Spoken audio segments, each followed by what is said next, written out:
Mensagem número 14, benignidade, baseada numa passagem da Epístola de Paulo aos Efésios, capítulo 4, versículo 32, onde Paulo diz: sede uns para com os outros benignos, compassivos, perdoando-vos uns aos outros, como também Deus em Cristo vos perdoou. E Emmanuel comenta: meditemos na tolerância divina para que não venhamos a cair nos precipícios da violência. Basta refletir na desculpa incessante do céu às nossas fraquezas e crueldades à frente do Cristo, para que abracemos a justa necessidade da compaixão infatigável uns para com os outros. Desce Jesus da espiritualidade solar, dissipando-nos a sombra, negamos-lhes guarida. O Supremo Senhor, porém, não nos priva de sua augusta presença. O divino benfeitor exemplifica o amor incondicional, sanando-nos as mazelas do corpo e da alma, a ensinar-nos a bondade e a renúncia como normas de justa felicidade. Contudo, recompensamo-lo com a saliva do escárnio e com a cruz da morte. A infinita sabedoria, no entanto, não nos recusa a herança do seu evangelho renovador. Em nome do Mestre Sublime, protótipo do amor e da paz, fizemos guerras de ódio, acendendo fogueiras de perseguição e extermínio. Todavia, o Altíssimo Pai não nos caça a oportunidade de prosseguir caminhando no tempo e no espaço em busca da evolução. Reflete na magnanimidade de Deus e não coleciones desapontamentos e mágoas, para que o bem te encontre a afeição de canal seguro e limpo. Guardar ressentimento e vingança, melindre e rancor é o mesmo que transformar o coração num vaso de fel. Segundo a advertência do apóstolo Paulo, usemos constante benignidade uns para com os outros, porque somente assim viveremos no clima de Jesus, que nos trouxe à vida a ilimitada compaixão e o auxílio incessante da providência celestial. Então, pessoal, vejam que essa passagem de Paulo, falando sobre a benignidade, é, na verdade, uma orientação que ele dá à comunidade religiosa da cidade de Éfeso, né? Tanto é que é uma passagem da Epístola aos Efésios. Paulo escrevia suas epístolas, suas cartas para as comunidades religiosas, orientando os seus comportamentos e resolvendo também, muitas vezes, conflitos que surgiam naturalmente dentre os praticantes espirituais daquelas comunidades, porque todos ali, embora procurassem vivenciar o Evangelho de Jesus, eram seres ainda em evolução, portanto portadores de imperfeições, e isso fazia com que de vez em quando surgissem conflitos dentro da comunidade religiosa. Então, nesse conselho que Paulo dá aos Efésios, ele diz a eles para que sejam uns para com os outros benignos, ou seja, ele aconselha aos Efésios que tenham um comportamento caridoso, um comportamento ameno, um comportamento suave em relação aos seus irmãos que são praticantes do Evangelho, tanto quanto eles. Então, que esses praticantes tivessem uns para com os outros essa atitude de bondade, de benevolência, de modo a que não se ferissem uns aos outros. Mas ele, quando continua a redação do conselho, no texto, ele diz que esse ser benigno uns com os outros deveria estar permeado pelo perdão também de uns aos outros. Por quê? Porque Paulo sabia que nós, como seres em evolução, cometemos erros. Às vezes até maltratamos o nosso próximo de maneira involuntária, sem querer. porque simplesmente nos deixamos arrastar por nossas emoções perturbadoras, né? A nossa raiva, muitas vezes, às vezes sentimento de medo, né? Então nós ficamos numa atitude de defesa e acabamos agredindo e atacando para nos defender. Então Paulo sabia que, por sermos seres imperfeitos, cometeríamos esses erros, cometeríamos equívocos e, portanto, precisaríamos lançar mão do perdão de uns para com os outros. E o perdão nada mais é do que não guardar ressentimento, não guardar mágoa, não ficar cultivando ervas daninhas em nossas mentes e em nossos corações. Porque perdoar é o mesmo que soltar. Então, o perdão, ele brota da compreensão de que todos os eventos, todos os fenômenos da vida, e dentre eles os fenômenos das nossas relações sociais, eles são como ondas no oceano da vida, né? Ou seja, eles são passageiros, né? Eles surgem e passam. Porém, se nós não tivermos a habilidade, a capacidade, ou se pelo menos não exercitarmos essa habilidade de perdoar, nós nos envolveremos na onda, nós nos fixaremos naquela onda, e mesmo depois de aquela onda de aversão, de raiva ou de qualquer outro sentimento negativo ter passado, nós ainda vamos estar agarrados a ela, ressentindo, né? O significado da palavra ressentimento, né? É repetir. Então, repetindo um sentimento que já deveria ter passado, porque a circunstância passou. Todas as circunstâncias da vida são momentos que passam.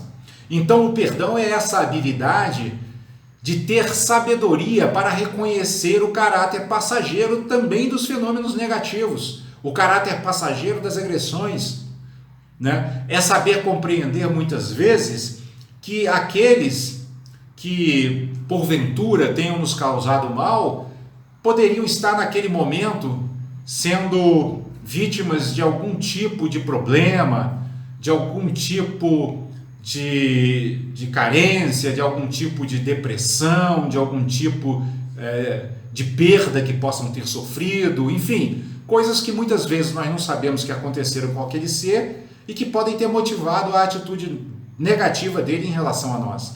Então é importante, no exercício da habilidade de perdoar, nós compreendermos que as pessoas, os seres, eles não são aquilo que eles manifestam naquele momento. Aquilo é uma manifestação momentânea, passageira, e não vale a pena nós nos apegarmos a manifestações passageiras e ficar dando vida a elas através da mágoa, porque essa mágoa, antes de tudo, nos causará mal a nós mesmos, não só mentalmente, como muitas vezes até fisicamente, né? Muitas doenças modernas, muitas doenças contemporâneas de hoje têm raízes no desequilíbrio emocional, no desequilíbrio dos nossos pensamentos, no desequilíbrio do nosso mundo interior. Então Paulo recomenda isso, recomenda que sejamos, ele recomenda aos Efésios, mas essa recomendação chegou a nós, então essa recomendação é para todos aqueles que praticam ou que se propõem praticar o Evangelho, né? Que sejamos benignos, que sejamos caridosos, que sejamos clementes, que sejamos amenos e suaves, tolerantes com o nosso próximo, né? E Emmanuel, no seu comentário, ele chama a atenção logo de início para o fato que a vida é super tolerante conosco. Basta nós lembrarmos do princípio da reencarnação. Por que existe o princípio da reencarnação? Porque a vida renova as nossas oportunidades de nos corrigirmos, de nos purificarmos, né? De nos limparmos das nossas imperfeições, né? A reencarnação é a renovação da oportunidade de evolução, né? Então ela é uma manifestação, como diz Emmanuel aqui, da tolerância divina, né? Dessa magnanimidade de Deus, né? Desse coração amoroso e compassivo de Deus, da espiritualidade superior que governa o planeta e que está sempre nos abrindo e nos oferecendo novas oportunidades de crescimento espiritual e de desenvolvimento interior. E isso, mesmo a humanidade, como diz Emmanuel aqui, tendo tratado Jesus da maneira como tratou. Ou seja, Jesus desceu lá das moradas de luz, onde ele habitava como espírito puro que já era naquela época, já era um espírito perfeito, ele desceu compassivamente dessa morada solar, dessa morada luminosa, para nos ensinar o caminho que nos levaria à verdadeira, ou que nos levará à verdadeira felicidade. E nós o recebemos, nós, humanidade, né? O recebemos, como diz Emmanuel aqui, negando-lhe guarida, ou seja, nós não o acolhemos, nós não acolhemos o Cristo, né? A humanidade não acolheu o Cristo, mas muito pelo contrário, o tratou, como diz Emmanuel, com escárnio, né? Ou seja, com menosprezo, né? Com desprezo pela lição de amor que ele trazia, chegando ao cúmulo de condená-lo à morte, e a pior morte que existia na época, que era a crucificação, né? Mas aí Emmanuel ressalta que o divino benfeitor, como ele chama aqui, que é o mestre, que é Jesus, ele segue nos amparando incondicionalmente, independentemente da nossa incompreensão em relação a ele, em relação à sua missão, em relação à sua compaixão e à sua amorosidade. Independentemente dessa nossa incompreensão, Jesus segue nos amando incondicionalmente, né? Como governador do planeta, renova nossas oportunidades de crescimento, perdoa os nossos erros e procura sempre nos oferecer as melhores condições e as melhores oportunidades para corrigirmos e para sanarmos, como diz Emmanuel, as nossas mazelas do corpo e da alma, né? Ou seja, para sanarmos todas as dores, todas as aflições, todos os aborrecimentos e todos os desgostos, né? Jesus segue enviando seus mensageiros, enviando espíritos de alta estirpe espiritual, espíritos de grande evolução que se encarnam no planeta por compaixão, não por necessidade, porque já estão libertos da necessidade de encarnar num planeta de provas e expiações, mas encarnam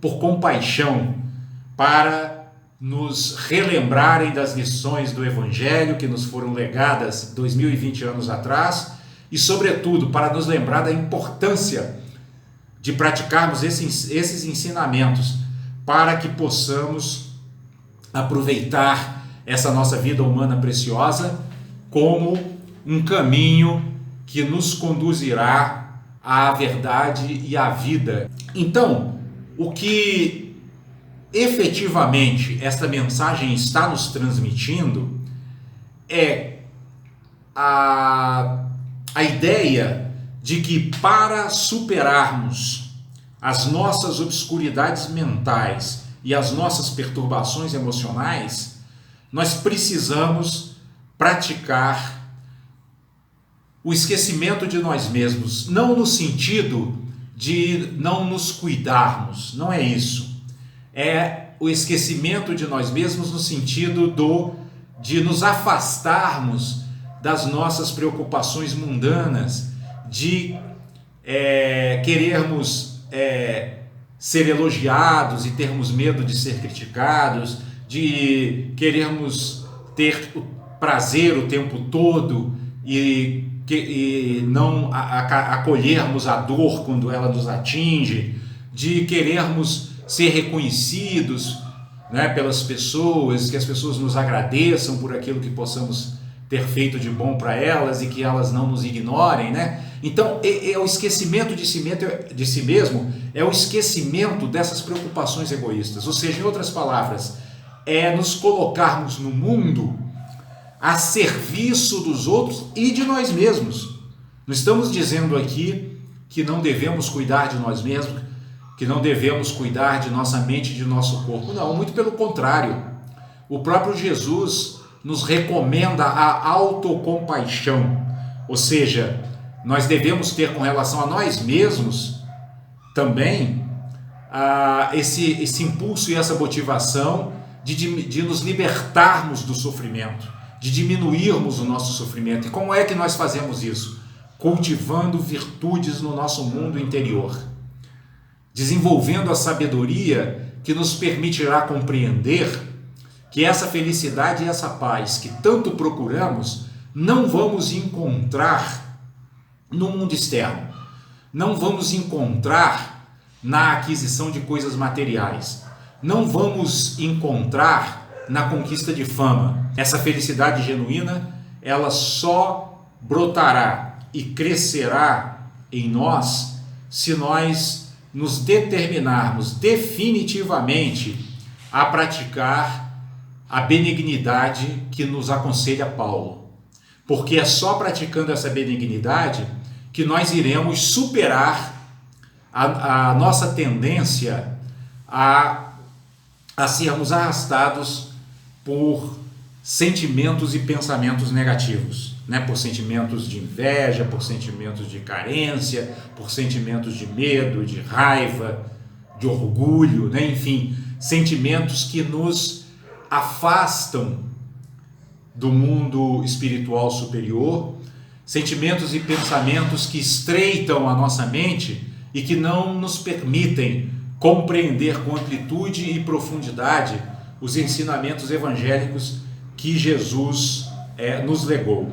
Então, o que nós precisamos seguir praticando, ou o que nós precisamos estar constantemente motivados a praticar, é a compaixão, é a alegria empática, é a equanimidade, é a bondade amorosa, é a generosidade, a paciência, a disciplina moral, a energia constante, o ânimo constante na prática espiritual, sem desânimo, né? sem reclamação, né? De modo a que possamos, através dessas práticas, nos fortalecermos espiritualmente, refinarmos nossos pensamentos, né? Acalmarmos nosso coração, pacificarmos nosso mundo interior, para que